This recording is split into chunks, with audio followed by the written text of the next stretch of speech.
The Lord had told me that my purpose had not yet been fulfilled.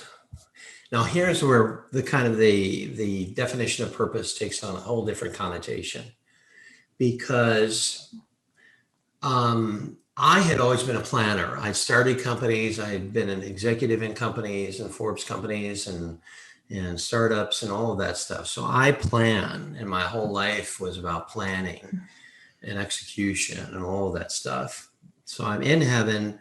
He tells me, I'm thinking I'm like a kid who wakes up, Christmas morning, and then his parent comes down and tells him that he has to go back to bed. When Jesus told me this, I said, no. And so the butterfly rested on my shoulder. When he told you that you needed to come back.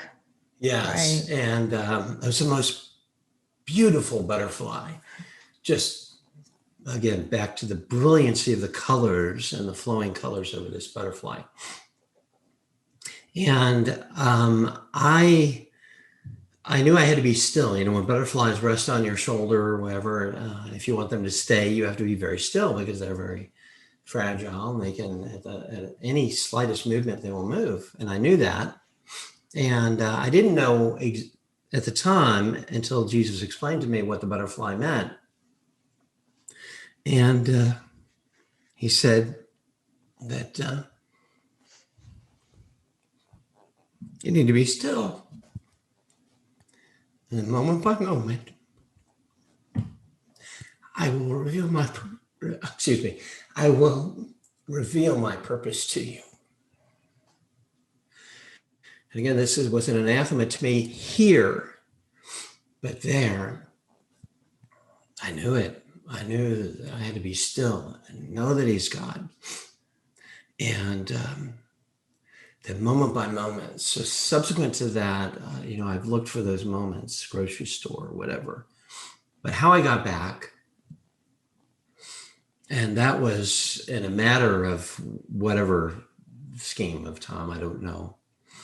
But it was then, in the softness, I wanted so much to hear those words, well done, my good and faithful servant.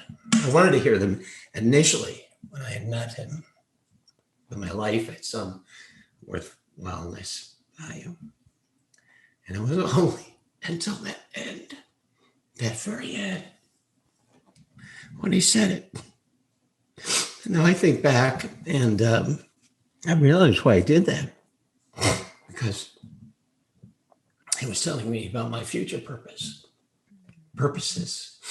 at times, and my past. And he was telling me, well done, my good and faithful servant, because he was speaking in my life purpose. And then I was ushered through this dark place again. And I woke up. Now, did he tell you that he loved you? He didn't have to, Janie. He didn't have to. Because it would have been trivial had he said that, because I knew it. Every fiber of him spoke it. Oh yes, he loved me.